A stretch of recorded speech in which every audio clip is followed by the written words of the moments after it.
What is going on, guys, and welcome back to another episode of Rapflex Radio. It has been so long, I could have had a child between when I've recorded last and this episode. I did not, but thank you so much. Bear with me as I get back into this routine. I haven't stopped talking, but from this point of view and me talking to a little square of a camera, this is going to be getting back into the groove of things. So I apologize if I go back to said habits that I've been working on, but I'm really excited to be back and to share with you sort of what has gone on in the past 9 months. I'm excited to get back into this because I know I have a lot to offer as far as what I've learned recently and going through my own struggles and breakthroughs and and you'll hear exactly why or see exactly why what I'm talking about. But thank you so much for, if this is your first episode or you're a quote-unquote diehard fan. As Travis likes to say, his tens of listeners. I have the tens of listeners too. Thank you so much, and we are back. I've got episodes planned. I know I've said that before. I have to prove it to you, and I have to prove it to myself. But let me start with this, and it's something I want to add to kind of the repertoire, if you were. So since October 2020, that's been a really long time ago, I know. I'm tired of beating myself up about it. I have trained my ass off, and a training programming episode will be next. So I'll explain sort of more of my quote-unquote journey through that and provide you guys with a free training plan, and I'll walk you through step by step of why it's badass. I have grown from 5 shows to 13 shows and growing, which, if you looked at the title of this episode, you'd be like, Kyle, you're not complacent, you grew in another area. And I completely understand that, but I did get a little complacent when it came to, I enjoy this. It did start to feel like a bit of a obligation, if you were, but it shouldn't have, and I really enjoy this. And it just from a certain point in October, I said, okay, like we'll take a step back, and unfortunately that was a really long time. But since then, let me continue. I've coached 2 outstanding clients one-on-one, and they've gone from a few clients to filling up basically half their roster, both of them. Very proud of them. And I moved into my dream apartment in Jacksonville, Florida. And I am currently building it out step by step, if you would. And this is version 2 of my office. I just moved everything yesterday. And I can already tell that I'm going to need some sort of lighting situation for my videos and whatnot. It's not exactly coming in the morning like I want it to, but we're going through it and we are recording, which I'm super proud of. So if you take a look at this, so my priorities had shifted. I was more intentional with training. That took a lot out of me. The media side took off. I was coaching. I was living life. I was living my life outside of the business realm. And I have talked about like in season versus off season, and you're just going to have to determine that for yourself when you're in those areas, and which areas of life and business are you in. And training and growing the media side, that took up a lot of my energy, to be quite honest. And my own content got pushed to the side. And it was okay for a week or two, maybe a month or two. And I started to feel like I wasn't living up to sort of my expectations. If you're watching this on video, I really like this layout, but it has like different ways, so I have to position myself a little differently for each one. But I was not living up to my standards, and I have what's called QB1, which is what I call my sort of life standards. and then CEO 1, which I consider like my work standards. Which is funny, when I was putting all this together, a standard really is something that you've done for a consistent period of time, and you've like either lacked on it or just kind of fell off. These weren't standards yet. These were things I was working towards that I was beating myself up over the fact that they weren't standards yet, when you got all these other things. So bear in mind that when I talk about standards and complacency. But the 4 biggest things that were bothering me the most was falling off this show and basically content altogether, falling off meditating and reading. I fell off writing in a non-copywriting capacity that wasn't for, website or other people's shows. Like I said, I'm writing for 13 other people, and I love writing. I love writing for myself. I just didn't have that space yet. And the way I'm positioning my weeks, I'm going to be testing out a new method. I'm really excited to share with you guys when I have success with it. But it was taking a lot out of me, and I fell off showing up online as a guide, and that I truly regret. But again, I was doing my best and saw that the media side was taking off, and put a lot of like client delivery was the thing, and my own training, because I had a wonderful experience just focusing on training. So let's dive into the deadly inaction of complacency and what complacency actually is. So what is complacency? A feeling of smug or uncritical satisfaction with oneself or one's achievements is the dictionary definition. I don't necessarily think that is what I mean when I talk about this. Mine, when I talk about it, is an acute or chronic lapse in actions of the promises you made to yourself. And I think that's a bit of a better definition when I'm talking in the context of this. And I apologize. So I'm looking at my video, and it's super dark, and it looks like I have like acne up here, but I don't.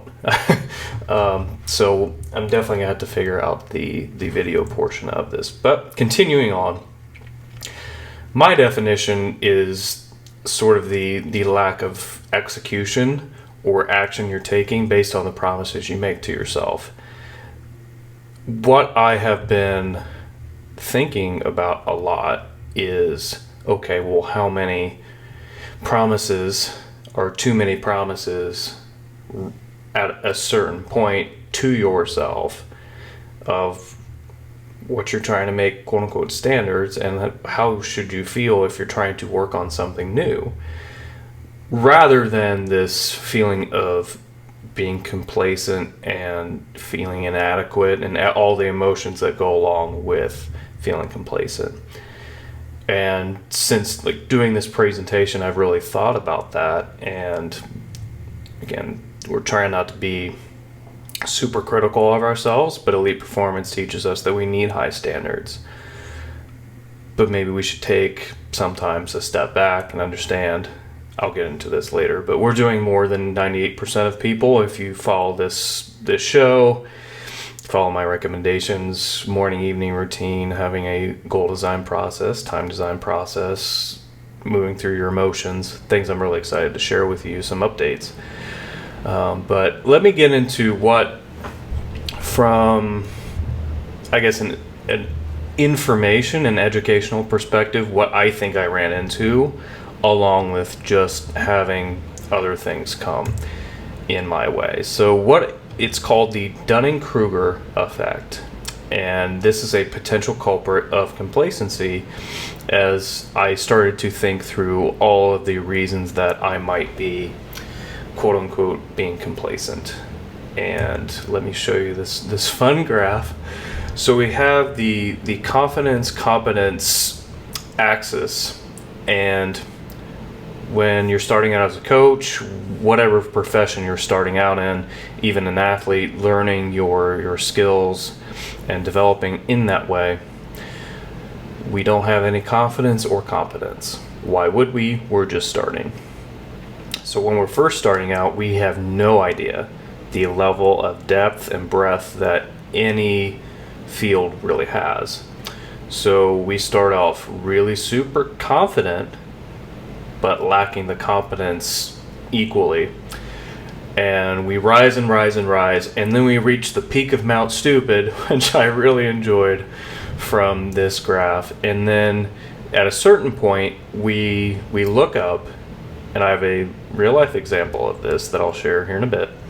We look up and we'll go, crap, like there's so much more to learn about this that it feels overwhelming, and it feels like I can't, quote unquote, do it all. And so we dip back down into the valley of despair, and then we pick ourselves back up slowly. We go into the quote unquote slope of enlightenment, and then the plateau of sustainability. Now this graph looks like it could not take that a whole lot of time, but I'm thinking space this out in 10 years. Because I think that's sort of what I'm going through, and I don't know if you can see my cursor, but I'm about at that R, if you draw all the way straight up where that valley of despair was. Because at the beginning, I was obsessed with learning performance in media, online marketing, everything that I could possibly get my hands on. I wanted that. At a certain point, I reached the action stage and growing the business stage, and that took over. And at a point, I reached the peak of Mount Stupid and thought potentially that I knew it all, and maybe started this podcast too soon. Or, hindsight's 2020. I'm glad I started it. But to look at some of my mentors who, Tim Grover just wrote his second book, and he's 55. Todd Herman taught one-on-one coaching for 20 years before he came out with a book. A podcast was Todd Herman. Tom Bilyeu has his advice that go learn your shit for 10 years and then talk about it. Well, I didn't want to wait that long. So I think there are negative repercussions for moving on this. And I think it was just a combination of things that laid me into this quote-unquote valley of despair when it came to all the things I wanted to share, having confidence in what I wanted to share, because I had so many more questions than I had answers to a lot of the things that I had been going through. And it wasn't so I moved, got settled kind of the beginning of this month, honestly, that things started to get a little better. I started to get back into the groove of establishing new habits and routines, because I absolutely love it here. This was a great move for me. I can talk about that more eventually, but I want to stay on point here. And this could be for you, either from an educational perspective or just a life perspective, that maybe we reached a point of confidence and then life hit us in the face with some reality, and we went back down here to the valley of despair where we've accumulated some competence in it, but we lost all confidence in what we were doing. And it's only through time, space, giving yourself that potential off season, grinding if you would. You're only going to know what's best for you, and I found that I needed to take some quote-unquote time off from things that weren't directly client delivery or things that weren't pushing the business forward, to sort of reset, because talking about my business now versus when I started, completely different. I basically worked every single day, 2018, 2019, except for Christmas. And I'm experimenting with a 4-day work week now, which seems like that person in 2018 would be like, you're super lazy, you have so much to learn. But more mature me now knows that we have in-seasons and off-seasons. And this move for me was extremely energy consuming for many reasons. But my hope is that once I start executing better, which I know has been just not there for myself, I can execute for other people, which again makes me question, should I be working for somebody else? But I think I needed that time, that off season, quote unquote, that I'm going through right now, to get my brain back to where it was, get my nutrition back to where it was, and get my creative process back to where it was. Because today I'm feeling great, and I know that I can feel like this every single day. But for you, understanding where you fall in this Dunning-Kruger effect graph could potentially be an eye-opening awareness experience to how you're feeling in your journey. So I hope this was helpful for me sharing this. So the goal of this episode really is developing self-awareness, empathy, and self-compassion in the right doses. Since putting this together, I have developed a lot more self-compassion than I would have talked about if I would have just put this together and then straight recorded it. Because I had time and space to really think about what have I been complacent about. Yeah, it's really been this show, because I believe 30 episodes in, that's now a thing. But I've never read a book a week before, so that's really not a standard. That's something I'm working towards. Those are two completely separate things. Meditating every day for 20 minutes, like 2 10-minute sessions. I've never ever done that, so that's not a standard. That's something you're working towards. It's an aspiration. And most people don't even have that level of aspiration to do those things. So understanding that it's not laziness, that you're not, quote unquote, hitting all these things, is neuroscience, and you're rewiring your brain, and behavior change takes a while, especially when you're balancing everything else that's going on in life. And I had to learn to tell myself that, and I hope that you can tell yourself that too. So what do you want? And I was at an IFCA event in beginning of June, and Amanda Bucci talked about, what does your heart want? What do you want? And then only you really know what that is. Whether that is more business success, whether that is freedom, whether that is more fun in your life. Carter talked about that. If you were there, if you weren't, there are a few reasons why you start a business or you play a sport. And it's many are for legacy. They want to create an impact. They want freedom to do all the fun things they want to do. And that's their vehicle. If you've read the 4-Hour Work Week, that's kind of the antithesis, not the antithesis. The goal of a 4-Hour Work Week is to then fill your time with the fun things in life, if you would. So only you really know what you want out of life. But when's the last time you asked yourself, what do I want? What does my heart want? What am I feeling right now? And it's been a month and a half of me asking that question. And I spent a lot of time planning, strategizing, doing vision work of what I want Rapflex to be. And my heart always goes back to everything that I've laid out. And that's really reassuring that I can go through everything I do, ask the really, really hard questions of, is this truly for you?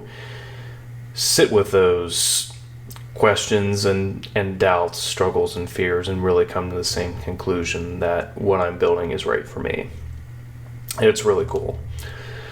So from there, when you answer that for yourself, whether that is a daily answer or just a whole life answer, from there we need to perform consistently, which means having standards and aspirations for each playing field or arena in life, and then tracking those actions and outcomes. I'll show you guys how to do that more as I sort of develop the new time design system that I'm working on. But I have talked about life categories and work categories in this show before. I don't remember specifically, but we have different categories and we need to show up differently. Say me showing up on a one-on-one coaching call is very different than me showing up on this show. I know I'm a little out of practice, but I had a lot of caffeine before this so that I could talk my best and show up with some energy. We'll get there. I just had to remind myself of that, so you'll see a little boost in energy right now. And then self-evaluation with a curious mind and observational awareness. Understand you're doing more than 98% of people. Ease off yourself a bit when it comes to the self-damning and the criticalness of the way you talk to yourself. I think we need a little bit of that in our lives, but I know from who I've talked to recently and everything I've read, we are entirely too hard on ourselves, and a lot of things we tell ourselves we wouldn't tell other people. So if you're listening to this podcast, you're probably doing more than most people, if not a lot. So understand that. Take a deep breath. Give yourself some of that grace or space, if you would, and ease off of yourself a bit, and then step right back on to the whichever playing field or arena and do your best. That's really all we can do. And beating yourself up over you not doing this, you not doing that, what's in my way, why can't I do this? Just take a deep breath with me. And now step forward. Then how do you feel? Do you need to take another deep breath? Awesome. Do that. I think we forget to breathe a lot because we're so wrapped up in achievement and what we need to do. And we forget to ask ourselves what we want to do. So some action steps, and I kind of did this, but sit down with an uninterrupted period of time and ask yourself, what is in the way of why I'm not doing what I told myself I'm going to do? And it's kind of the Dunning-Kruger example that I shared. And remind yourself, am I being complacent? Like, I've done this before, why am I not doing it? And I've made it a habit? Or this is an aspirational goal of mine and I'm just not being as consistent because I'm going through behavior change and neuroscience change. Those are two completely separate things that you probably shouldn't be beating yourself up over them regardless, to the point you probably are. I'm speaking from experience, but especially that aspirational behavior change and changing neurochemistry, that takes time, especially with everything else that's going on in life. Second, ask a trusted friend whether these promises, coupled with the promises you do keep to yourself, because I know you do keep a lot of promises to yourself, could be too much for your current self, and break these promises down into easier components to start. For example, if you're trying to start a meditative practice, maybe do the first time 3 times a week. Yeah, 3 times a week, not all 7 days. Monday, Wednesday, Friday, 10 minutes, block it out. You're probably going to struggle with it at the beginning, but you made the time and space for it. But maybe not completely start out as every single day I'm going to do this. every single day I'm going to get up at 6 and then meditate and then read and then write and then work for 8 hours and then go to the gym and then eat it. If you're not doing any of those consistently already and you're just mounting them on top of one another as quote unquote standards, and then you start to beat yourself up about not doing all those things, you're a crazy person like I am, because that's exactly what I did. And it's okay.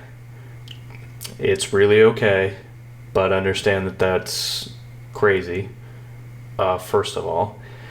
And you don't deserve that level of beating yourself up over those things. So kind of take a step back and understand what would be easier to start. I know that doesn't sound like the elite performance answer, but it is absolutely the elite performance answer. Michael Jordan always starts with chest passes, for example. So what's your chest pass to starting whatever behavior change you're trying to start? And then third is work with your brain chemistry and understand it. I'm going to redo all that, and I'm going to leave this in, but for promotional purposes. Third, work with your brain chemistry and understand it rather than fighting against it and burying yourself in guilt. And that's what I talked about through that second part. Life's hard enough. You don't need to bury yourself in guilt for the fact that you're fighting against brain chemistry and homeostasis, and it wants to say safe and comfortable in doing exactly what it is it's doing right now. But your aspirational identity wants to do these other things that in the long term are absolutely going to help it. But your brain doesn't really care right now.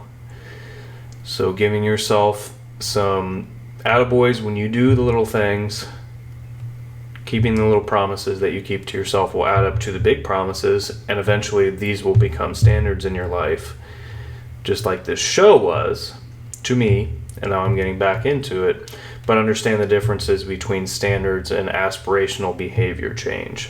That's the biggest thing.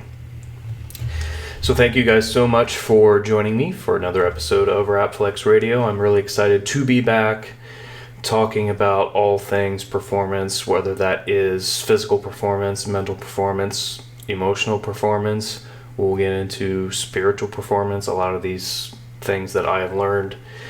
And in the past 9 months, I know it's been a long time, and we're back on it, if you would, and I'll have some really awesome guests lined up that I've met in the past 9 months that I'm really excited to interview and get to know a little more. But until then, again, thank you so much for joining me, and have a great rest of your day and your week.